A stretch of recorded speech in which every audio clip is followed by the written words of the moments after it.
बहुत ही पावन दिन पर, पवित्र दिन पर, नए साल, हिंदू का जो नया साल है उसके पहले दिन पर मुझे चौकिया माँ के दर्शन करने के सौभाग्य तो मिला ही, और यह भी सौभाग्य मिल गया प्रशांत त्रिवेदी जी की वजह से कि मैं बच्चों के बीच में उपस्थित होकर के उनका मार्गदर्शन कर सकूं।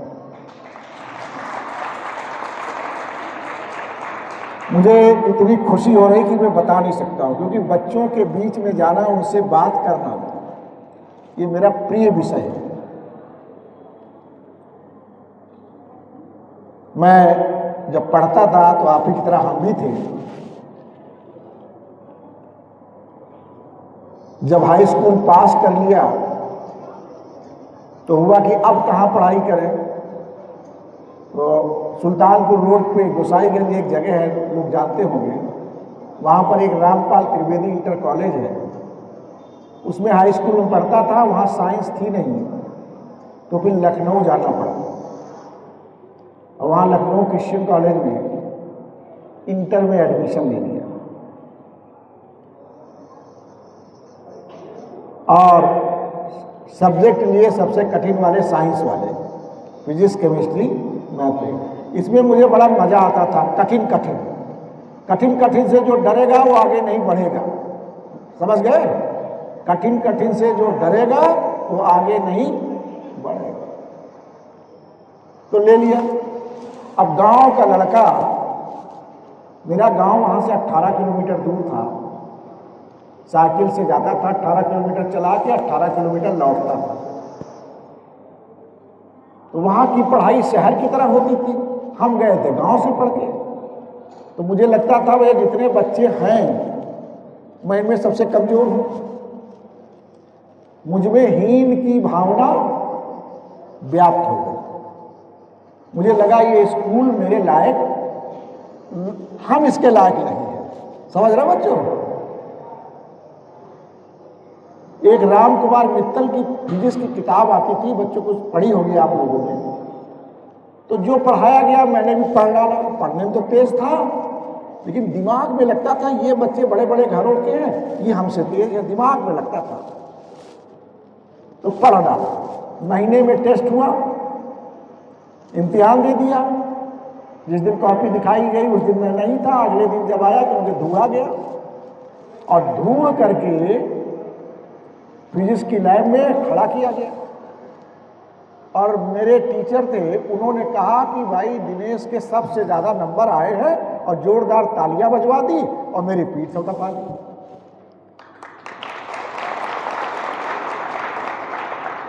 तब मुझे लगा, मैं तो सोच रहा था मैं तो बेकार हूं, मैं तो सबसे अच्छा लिखा। उस दिन मेरी हीन भावना समाप्त हो गई।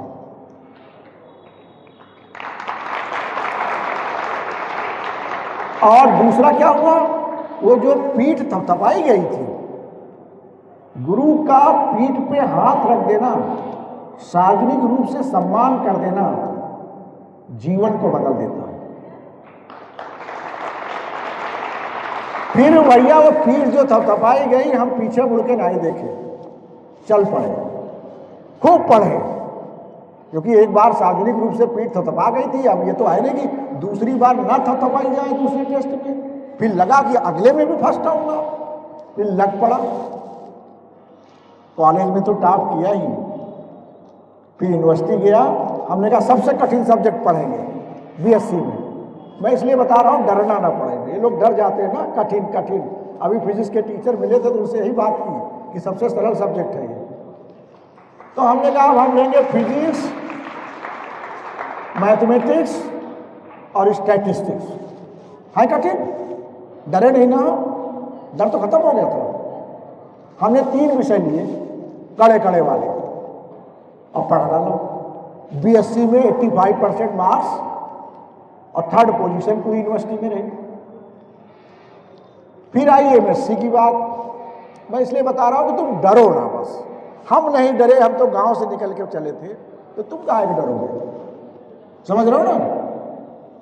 तो फिर एमएससी आई बात, तो क्या पढ़ा जाए, कौन सा सब्जेक्ट लिया जाए। तो सब लोग कह रहे थे फिजिक्स बड़ी कठिन होती है, तो हमने कहा हम फिजिक्स में एमएससी करेंगे।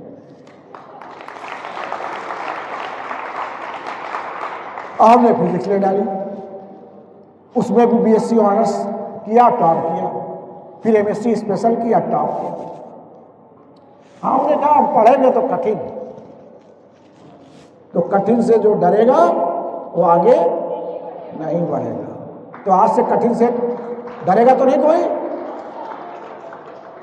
ना डरना। तो एमएससी कर लिया। अब आई नौकरी की बात, क्या किया जाए। अब साइकिल पे बता दूं थोड़ी बात। अब तो तुम लोग कहाँ से आते होंगे, ज्यादातर मोटरसाइकिल से आते होंगे, हैं, कार से आते होंगे या ऑटो पकड़ के आते होंगे। उस जमाने में सब कुछ तो था नहीं, तो साइकिल ही तो थी। 18 किलोमीटर साइकिल से जाना और 18 किलोमीटर साइकिल से आना, और जुनून था पढ़ाई का। अब तुम लोग सोच रहे होगे, थक जाते होंगे, क्या पढ़ते होंगे, ये सोच रहे होगे ना। तुमने इससे क्या लिए समझा, कोई बताएगा बच्चा क्या समझा। थक जाते होंगे, क्या पढ़ते होंगे।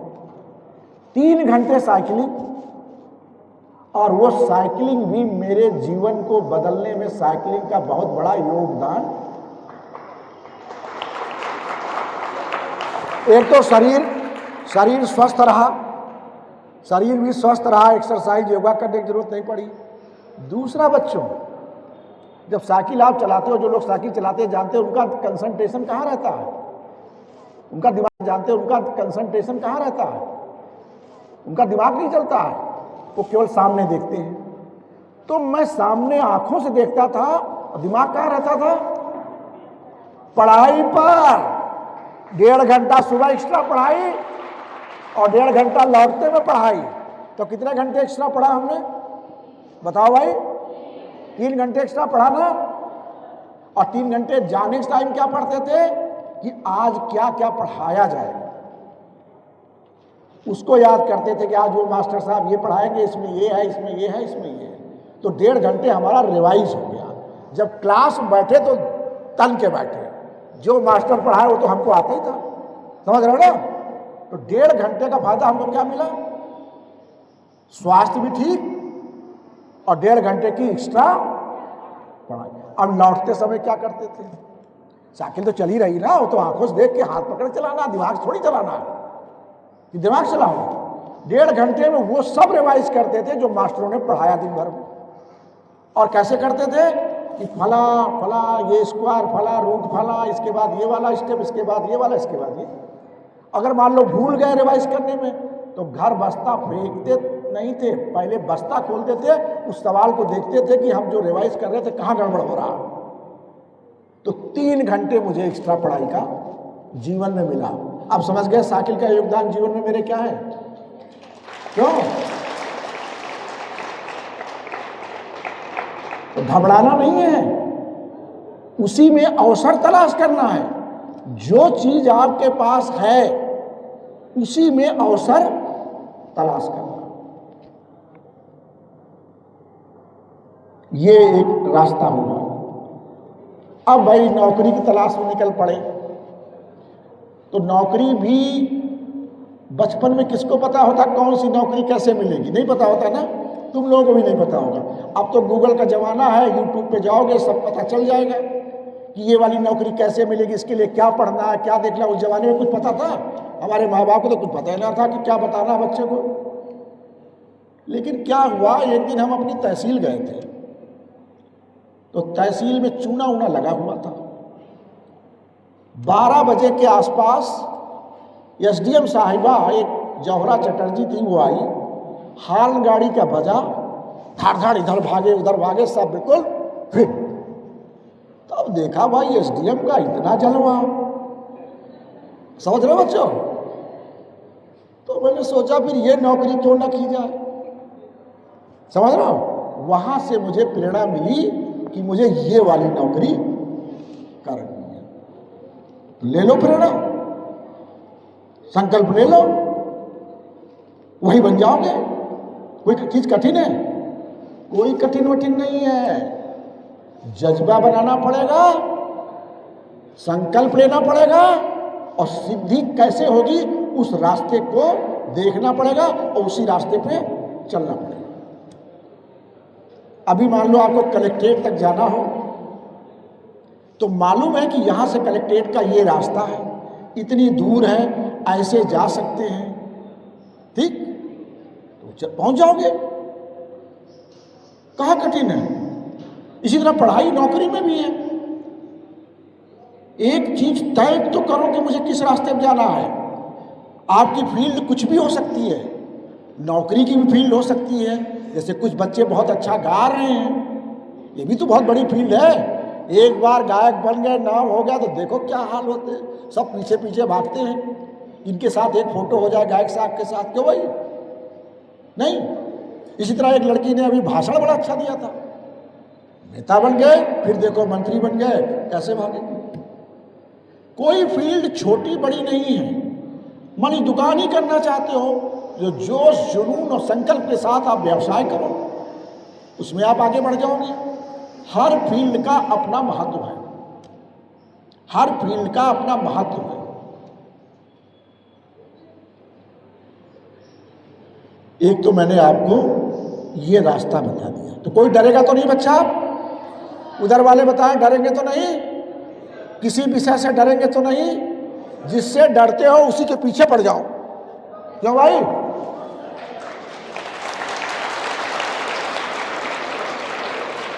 जिससे डरते हो उसी के पीछे पड़ जाओ, डर के खुद ही तुम्हारे पास आ जाएगा, माफ करो हम तुम्हारे साथ हैं। बस इतनी बात है पढ़ाई। ये जो जीवन मिला है और ये जो समय है लौट के नहीं आएगा, ये ध्यान रखना।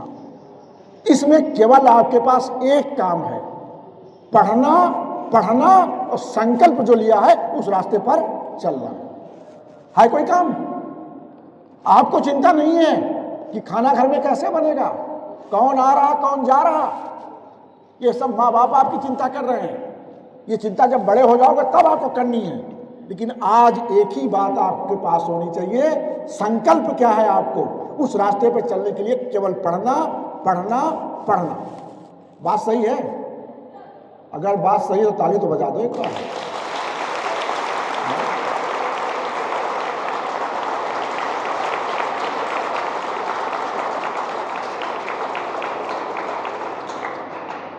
अब आ जाए पढ़ाई पर। मैं चूंकि एक इंटरव्यू दिया लखनऊ क्रिश्चियन डिग्री कॉलेज में लेक्चरर बनने का, मास्टर बनने का, और मैं इंटरव्यू देकर चला आया। मैंने सोचा यहाँ तो क्रिश्चियन का होगा, हमारा होगा नहीं, तो मैं इंटरव्यू देकर चला आया। लेकिन मैं उस जमाने की निष्पक्षता को सलाम करता हूँ कि एक महीने बाद मैंने देखा कि मेरा अपॉइंटमेंट लेटर मेरे कमरे में पड़ा है। मैं लखनऊ क्रिश्चियन डिग्री कॉलेज में फिजिक्स का लेक्चरर हो गया, 2 साल फिजिक्स पढ़ाई।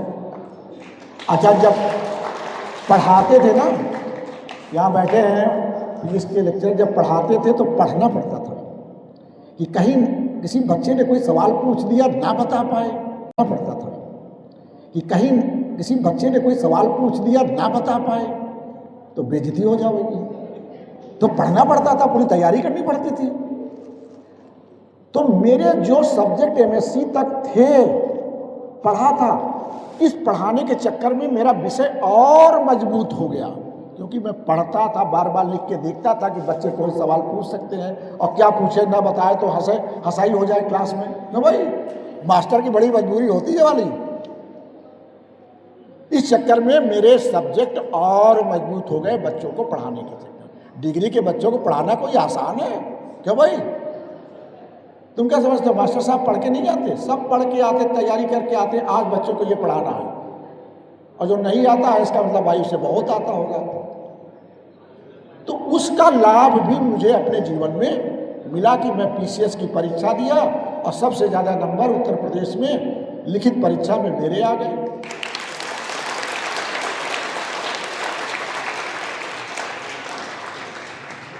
मेरी फेसबुक पे जाओगे, जाना जरूर, देखना जरूर। उस पर मैंने गुरुओं को धरती का ब्रह्मा कहा है। इन्होंने देखा होगा क्यों कहा है। ब्रह्मा तो वही है जो हम लोगों को बनाए हैं। क्यों? ब्रह्मा ने क्या किया? तुम्हारे शरीर को बना दिया, ढांचा एक, कहा जा धरती पे। क्यों भाई? यही तो हुआ। धरती पे आ जाने के बाद जब 2 साल 3 साल 4 साल 5 साल 6 साल, तो माँ जो है बच्चे को गोद में पकड़ती या हाथ पकड़ती, कहती चल स्कूल है। तुमको भी कहा होगा, कहा था, और लाई होगी स्कूल। और मास्टर साहब से क्या कहा होगा? मास्टर साहब अब तुम जानो, ये तुम ही जानो, यही कहा। बड़े विश्वास के साथ आज भी माँ बाप अपने बच्चे को स्कूल ले जाते हैं और इतना विश्वास गुरु के ऊपर करते हैं कि अब तुम ही जानो, इसको जैसा चाहो वैसा बना दो। कहते कि नहीं कहते? पढ़ाई के ठीक कर दो, यही कहते हैं। मैं तो गांव से जुड़ा हूं ना, मैं उसी भाषा में इसलिए बोल रहा हूं। सब अधिकांश ग्रामीण परिवेश के ही लोग हो। कितना बड़ा दायित्व देते हैं माँ बाप मास्टर को, और कितना विश्वास करते हैं कि मास्टर साहब की गोद में दे दिया, अब हमारा बच्चा पढ़ जाए, बड़ा बन जाए, यही सोच देते हैं। जिस अध्यापक ने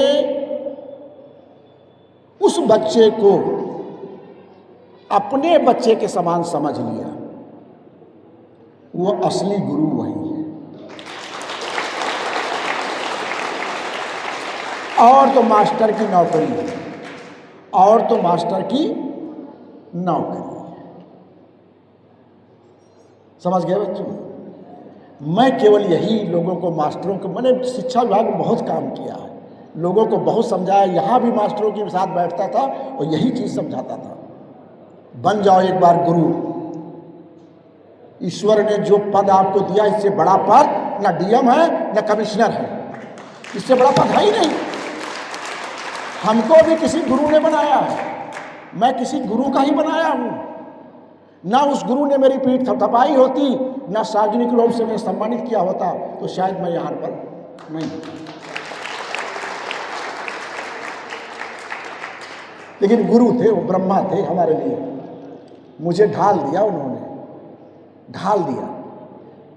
उस ऊपर वाले ब्रह्मा ने शरीर को ढाला है, बनाया है, और नीचे वाला जो गुरु रूपी ब्रह्म स्वरूप ब्रह्मा है, वो आपके चरित्र को, आपको शिक्षा के क्षेत्र में, किस क्षेत्र में कैसे आगे बढ़ना है, ऐसा बना करके आपको आगे बढ़ाता है। तो ब्रह्मा हुआ कि नहीं हुआ? क्यों? उससे बड़ा सम्मान किसी का होना चाहिए। तो गुरु को, अच्छा गुरु को भी क्या चाहिए? उसे भी तो सम्मान चाहिए। सबसे पहले आपसे विनती करूंगा सभी बच्चों से, अपने गुरु का सम्मान, कैसा भी कोई गुरु हो, सार्वजनिक रूप से करने में कोई हिचक और कोताही मत करो। जो गुरु का सम्मान नहीं कर पाएगा, तो गुरु का हाथ उसके सर पर कैसे आएगा?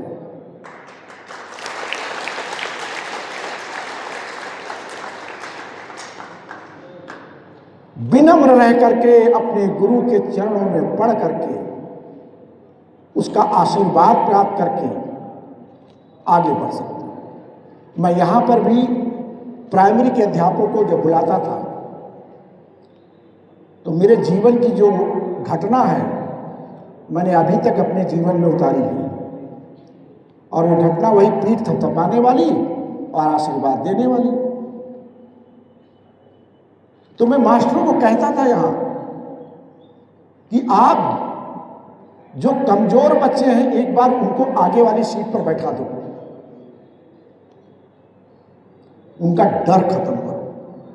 ये नहीं कि 4-5 बच्चे पढ़ने वाले हैं, उन्हीं को सब कुछ करो। जब पीछे वालों को आगे बैठाओगे तो उनका डर खत्म होगा। जैसे एक बिटिया ने अभी जो माँ वाला गाना गाया, मुझे सेठ साहब ने बताया कि वो बिटिया कहीं गुनगुना रही थी, तो इन्होंने उसको देख लिया, तो उसको मंच पे गवा दिया। यही हुआ था ना? वो कौन है बिटिया? माँ वाले। तो फिर उस बिटिया से कई बार गवा दिया, अब उसकी झिझक खत्म हो गई। अब देखिए कितना अच्छा जोरदार ताली इस बिटिया की। अगर ये सार्वजनिक मंच पे उस दिन बुला के न गवाए होते तो अभी ये डरती ही रहती। इसकी ऐसे ऐसे कर दी ना, अब नहीं पीछे मुड़ के देखेगी, इससे अच्छा सीख के आएगी और अच्छा गाएगी। तो मास्टर अगर पीछे के बच्चों को आगे बैठा ले और आगे बैठाने के बाद उस बच्चा, मान लीजिए कक्षा 5 का बच्चा है तो उससे उम्मीद की जाती है 20 तक पढ़ा आता होगा, 100 तक गिनती आती होगी, ये तो उम्मीद की जाती है। आप मान लो कि उसे 5 तक पढ़ा आता है और 10 तक गिनती आती है, मान लो कमजोर है, तो उससे मान लो कमजोर है तो उससे इतना सरल सवाल पूछो जो आपको लग रहा हो ये तो बता ही देगा। कठिन सवाल पूछ लिया, ना बता पाया तो हमेशा के लिए उसे हीन भावना तो आ ही जाएगी और ग्लानि होगी और उस दिन खाना नहीं खाएगा और जिंदगी भर याद रहेगा उस दिन। हम लोगों को भी सब याद है कब क्या हुआ था, बचपन की चीजें सब याद रहती पूरी जिंदगी, समझ रहे हो ना। तो उसे इतना सरल सवाल पूछो कि बता ले, और एक बार खड़ा करके फला उठो 10 तक गिनती सुनाओ। आप 10 तक तो आती होगी कम से कम, सुना देगा। 5 तक सुनाए बस, कहते बहुत बढ़िया बहुत बढ़िया, बैठो बैठो बहुत बढ़िया, ताली बजाओ सब लोग। तो एक बार उसके लिए अगर ताली क्लास में मास्टर साहब ने बजवाए दी तो लौट के जो जाएगा तो बस्ता फेंकेगा और जब तक अपनी मम्मी को नहीं बता देगा कि आज मेरे लिए तालियां बजी हैं, उसको खाना नहीं अच्छा लगेगा, भूख नहीं लगेगी जब तक मम्मी को अपनी बता नहीं देगा। सार्वजनिक रूप से उसका सम्मान आपने कर दिया, तारीफ कर दी, 4-5 बार ऐसे कर दिया तो उसकी किताब जो बंद थी वो खुल जाएगी और पढ़ना शुरू कर देगा। हम नहीं कहते बहुत तेज हो जाएगा, लेकिन उसकी डर, हिचक ये सब समाप्त। लेकिन किसी बच्चे का सार्वजनिक रूप से ऐसा नहीं होना चाहिए कि उसको असम्मान हो जाए। हम ऐसा कोई सवाल पूछ ले वो ना बता पाए। मास्टर को कभी अपने जीवन में क्लास में किसी बच्चे से ऐसा सवाल खड़े करके नहीं पूछना चाहिए। क्यों पूछना चाहिए? ना बता पाए तो कैसे उसका दिमाग ही पलट जाएगा, सबके सामने असम्मान हो जाएगा। अभी देखा मैंने सबका सम्मान किया कि नहीं किया? आगे इतनी प्रतिभा है, प्रतिभा का सम्मान तो होना ही चाहिए, प्रतिभा का सम्मान तो होना ही चाहिए। यही रास्ता बताता है। आप बहुत अच्छा काम करो, कोई तारीफ ना करे तब क्या होगा? तब लगेगा लगता कुछ गड़बड़ था, अच्छा नहीं था काम। क्यों नहीं? इसलिए आप अपने जीवन में याद रखना, पीठ थपथपाना, हौसला बढ़ाना दूसरे का, चाहे कमजोर ही क्यों ना हो सकता है कि वो पीठ थपथपाना और हौसला बढ़ाना उसके जीवन को बदल दे। इसलिए अपने जीवन में लक्ष्य रखें।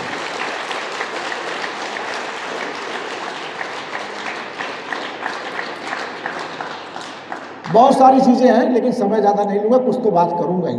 अब आया हूँ, मुझे भी अवसर मिल गया है अपनी बातों को कहने का।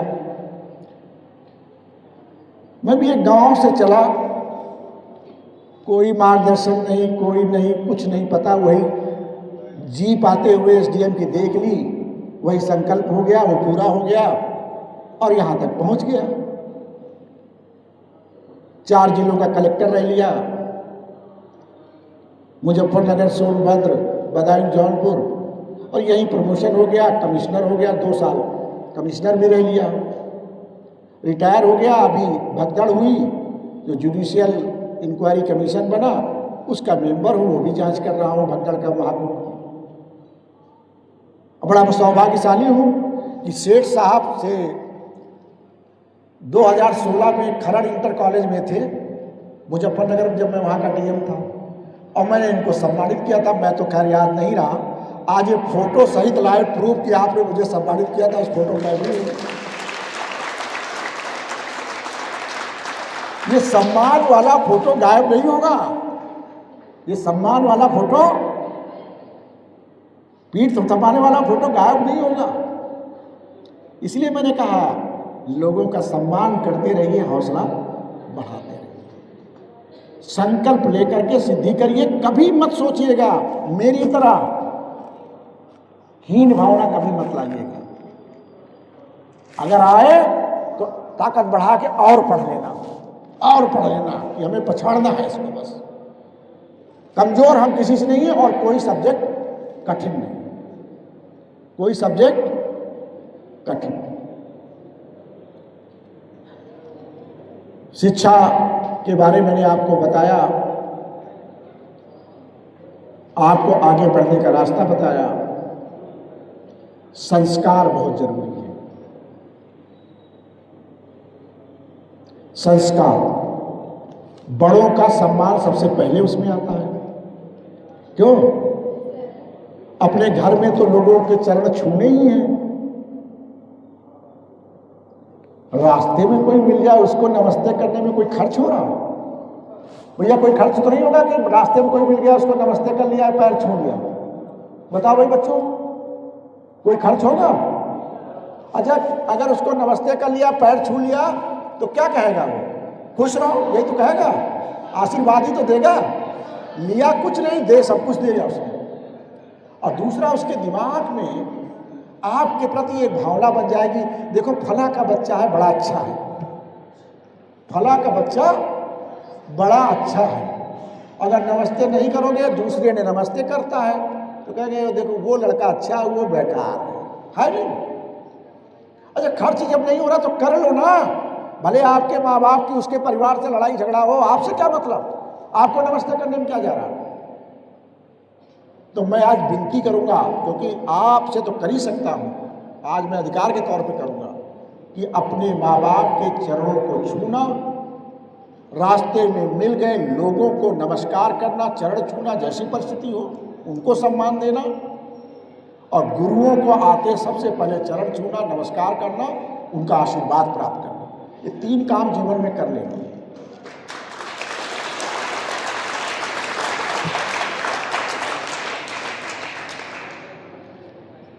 बेटा एक कोई आवे, आप आओ बेटा, कहना गया था आपने, आओ।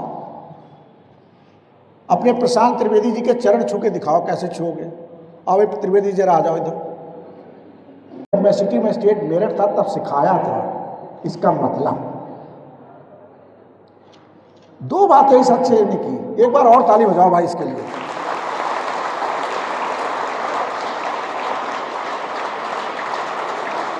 इसका मतलब टीडी कॉलेज में संस्कार दिए जाते हैं, और टीडी कॉलेज के लिए एक बार जोरदार ताली।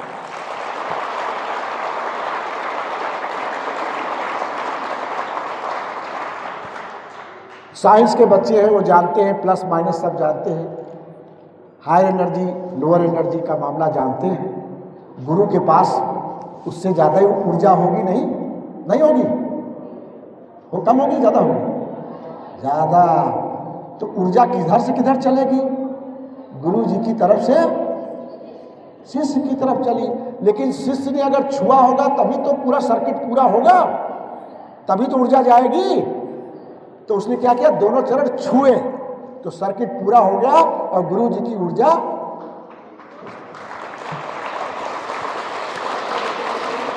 गई कि नहीं गई? ये साइंस के लोग जान सके हमारे जैसे। दूसरा, जब झुका वो तो उसकी एक एक्सरसाइज भी हो गई। 2 बातें हो गई ना, ये फायदे की है नहीं? और तीसरा जो सबसे बड़ा है, ऊर्जा तो घसीट लाए ही, त्रिवेदी जी की ऊर्जा उधर चली गई है, ऊर्जा तो लाए ही। तीसरी बात जो सबसे महत्वपूर्ण है, जब आप झुकते हैं ना किसी के सामने, तो नम्रता का भाव जीवन में पैदा होता है। आप गुंडे बदमाश कोई नहीं हो सकते, आप में कठोरता नहीं आ सकती, आप में नम्रता का भाव पैदा होगा। इसीलिए मैंने कहा चरण छूना जरूरी है। सम्मान संस्कार की पहली कड़ी है, अपने से बड़ों का सम्मान, और यथोचित सम्मान कैसे देना है उस बच्चे ने करके दिखा।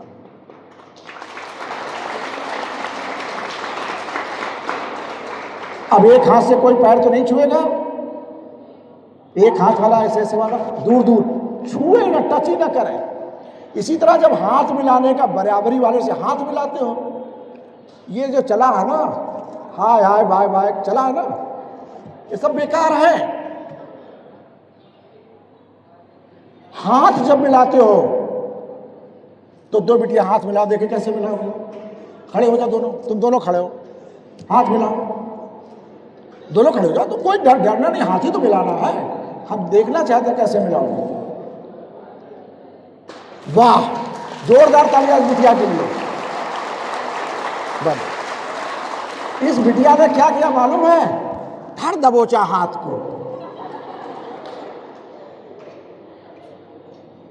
इसकी ऊर्जा घसीट ले गई वो।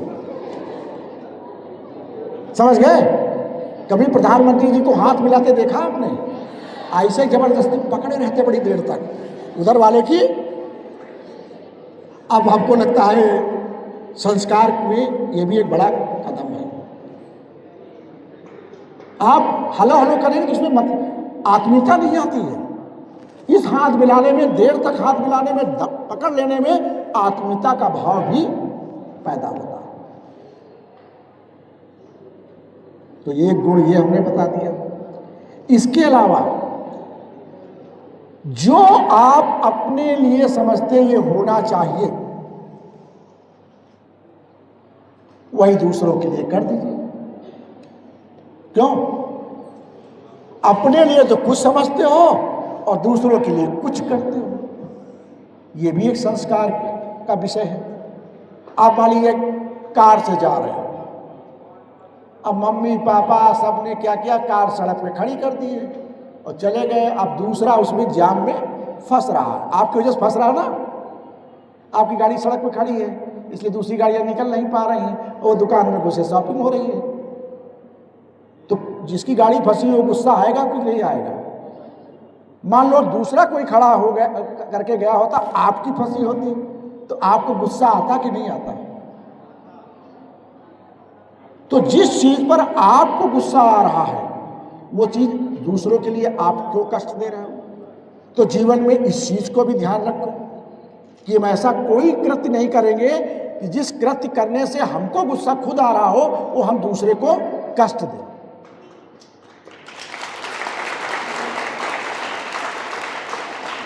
अब बताओ पुलिस क्या क्या कर लेगी? ट्रैफिक व्यवस्था तो हमको ही बनानी है ना। एक बिटिया ने खुद कहा था कि जो कुछ करना है हम करेंगे, इस देश को आगे बढ़ाएंगे तो हम बढ़ाएंगे, इस देश को विश्व गुरु बनाएंगे। कविता किसी ने कही थी, कौन सी बिटिया थी वो? हाँ, जोरदार तालियां इस बिटिया के लिए, इसने भी रखा। तो जब हम बनाएंगे, करो ना, वही करो जिससे आगे बढ़ रहा हो, जो आपको अच्छा लग रहा है और समझते हो कि ये अच्छा मेरे लिए भी है, वही काम करो। दूसरों को कष्ट क्यों दो? दूसरों को कष्ट मत दो। जीवन में इसका भी आपको ध्यान रखना है। अड़ोसी पड़ोसी का सम्मान, ये भी बहुत जरूरी है। तभी तो कहेगा कोई आएगा, अरे उनका बच्चा कैसा है, अरे उनका बच्चा तो बहुत बढ़िया। जवाब जब ये मिले पड़ोसी से आपके बारे में तो समझ लेना आपने संस्कार है और सीखे हैं। ये ना अरे वो तो घूमता रहता है, ये है वो है। पड़ोसी बड़ा महत्वपूर्ण है।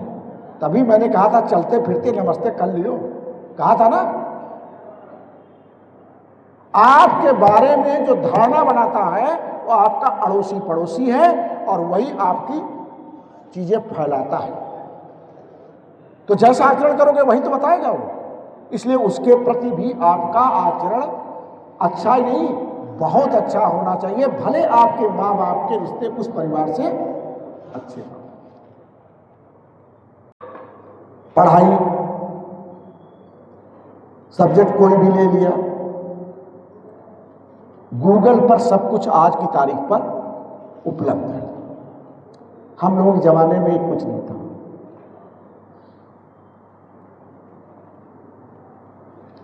रफ काम में कितनी कॉपी खर्च हो जाती होंगी महीने में? कोई बिटिया बताओ, तुम बिटिया बताओ, खड़े हो जाओ। रफ काम करती हो कोई? कितनी कॉपी खर्च हो जाती है? 2 बैठो। महीने भर में 2 कॉपी से ज्यादा कौन खत्म करता है? खड़े हो बेटा। कितनी कॉपी खत्म कर देती हो रफ काम करने में? 15 से 20।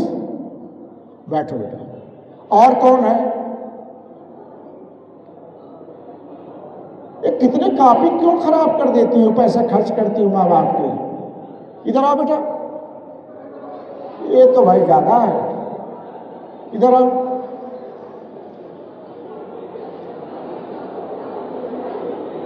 तुम भी बेटा इधर आओ, तुम 2 कॉपी में बैठी हो।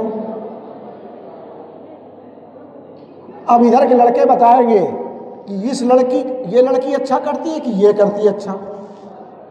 बताओ बताओ भाई, इधर से आवाज आनी चाहिए। ये अच्छी कि 2 वाली अच्छी? 2 वाली में 2 उंगली उठाओ और 15 वाली में सब हाथ उठाओ, देखते हैं इधर कितने हाथ उठते हैं, उधर ही से पूछूंगा। 2 वाली अच्छी? ये तो 2 वाली बता रहे हैं। और 15 वाली की तरफ कितने लोग हैं? 15 वाली की तरफ एक को नहीं। अब लड़की बताओ कि जो महीने भर में 2 रफ कॉपी इस्तेमाल करती है वो लड़की अच्छी है कि जो 15 करती है? हाँ, एक बार सवाल सर बताते हैं तो नोट करते हैं, घर पे जाके उसे रख के हम लोग अलग से प्रैक्टिस करते हैं, तो वो डिपेंड करता है हमारा सब्जेक्ट क्या है। बेटा वो तो करता है, लेकिन सब में लिखना सब में पड़ेगा, चाहे हिस्ट्री हो, चाहे ज्योग्राफी हो, चाहे एजुकेशन हो, लिखना सब में पड़ेगा। मैथ्स वाले में थोड़ा ज्यादा हो जाएगा, लेकिन बेटा 2 तब भी कम लग रहा है ना। बैठो हम बताते हैं। एक 15 जो कॉपी है, एक दिन मास्टर साहब इसकी 15 कॉपी मंगा के चेक करो रफ कॉपी इस्तेमाल की है कि नहीं। ठीक है, चेक करना है एक दिन। इसके लिए जोरदार तालियां बजा दीजिए। मैंने बैठ जाओ बेटा, बहुत बढ़िया। मैंने भी 15 ही कॉपी तो नहीं, 10-5 कॉपी हम भी खर्च कर लेते थे। आप जो पढ़ते हो ना, सोचते हो तो पढ़ गया, याद हो गया ना। जब तक उसको किताब बंद करके अपने मनन करके एक बार खुद लिखकर नहीं देख लोगे, 2 बार 3 बार 4 बार, तब तक मत समझना मुझे आ गया। इसलिए रफ कॉपी बार बार इस्तेमाल करो जब तक आप लिख करके परफेक्ट ना हो जाओ कि ये चीज अब हम खाली आ ही नहीं गई, मैं लिखने में सक्षम हो गया हूं। क्योंकि वहां तो जवाब लिख करके देना है ना, मौखिक नहीं देना है ना। कंजूसी मत करना रफ कॉपी में, जो भी पढ़ो एक बार लिखो किताब बंद करके। देखो कुछ गलती रह गई, दोबारा लिखो, तिबारा लिखो, चौबारा लिखो, लिखना जरूर। मान लीजिए कोई स्पेलिंग किसी चीज की याद हो गई, थोड़ी देर बाद लिखोगे नहीं लिख पाओगे। लिख के 4-5 बार प्रैक्टिस जरूर करोगे। इसलिए रफ कॉपी का इस्तेमाल मैं विनती करूंगा, ये अनुभव से बता रहा हूं मैं। जब बार बार लिखोगे तो हमेशा के लिए याद हो जाएगा, आपके मस्तिष्क पे छप जाएगा। इसलिए विनती करूंगा कि ज्यादा से ज्यादा लिखना सीखो, पढ़ने के बाद लिखना, क्योंकि कहीं पर भी जाओगे तो आपको लिखना ही पड़ेगा। मास्टर बन गए तो बोर्ड पर लिखना पड़ेगा, परीक्षा कोई दोगे तो कॉपी में लिखना पड़ेगा। जब तक लिख न लो सही ढंग से, तब तक समझ लिया कि हमने जो पढ़ा था अभी हमको याद नहीं। ये सब बातें जो बता रहा होगा कोई बता नहीं पाएगा। कोई बताया कभी जीवन में? ये कोई नहीं बता सकता, क्योंकि मैं उससे जुड़ा हूं। मैं तुम्हारी तरह बच्चा भी था, फिर मैं मास्टर भी हुआ, फिर मैं प्रशासन में भी रहा। इसलिए मैं बता रहा हूं, अनुभव से बता रहा हूं जो मैंने किया है। इसलिए सभी बच्चों से फिर एक बार विनती, रफ कॉपी में कंजूसी ना करना। जब तक जो पढ़ा है उसको एक बार परफेक्ट तरीके से लिख ना लो, तब तक समझ लेना ये मुझे याद नहीं। बहुत सारे बच्चे कंपटीशन में पीसीएस आईएएस बनना चाहते हैं, उनके लिए क्या है, अब तुम्हारी एज वही है। कंपटीशन की मैगजीन पढ़ो, फिर वही बात पढ़ोगे तो एक बार लिख के भी देखोगे। जीके की चीजें पढ़ो, और अंग्रेजी और हिंदी का एक अखबार तो डेली पढ़ो। अंग्रेजी और हिंदी का एक अखबार डेली पढ़ो। अंग्रेजी और हिंदी के अखबार में जो बीच वाला पन्ना एडिटोरियल का है उसको जरूर पढ़ो। एक एक लाइन पढ़ो, वो किसी न किसी विषय पर होता है। तात्कालिक विषय जो चल रहा होता उस विषय पर एडिटोरियल होता है। अगर उसको पढ़ना और उनके लिखने का तरीका सीख लिया तो आप भी किसी विषय पर लिख सकोगे और किसी विषय पर बोल सकोगे, क्योंकि विषय वहां से जो है उसमें लिखने का क्या तरीका होगा, विषय को प्रस्तुत करने का क्या तरीका होगा, यह भी सीखने को एडिटोरियल से मिलता है। विषय तो पता चलता है कि विषय है क्या, वो तो याद ही हो जाएगा, लेकिन तरीका क्या है कि विषय को प्रेजेंट करने का, प्रस्तुत करने का, पहला पैराग्राफ क्या होगा, दूसरा क्या होगा, तीसरा क्या होगा, आखिरी क्या होगा। इसलिए सभी बच्चों से अनुरोध करूंगा, आज से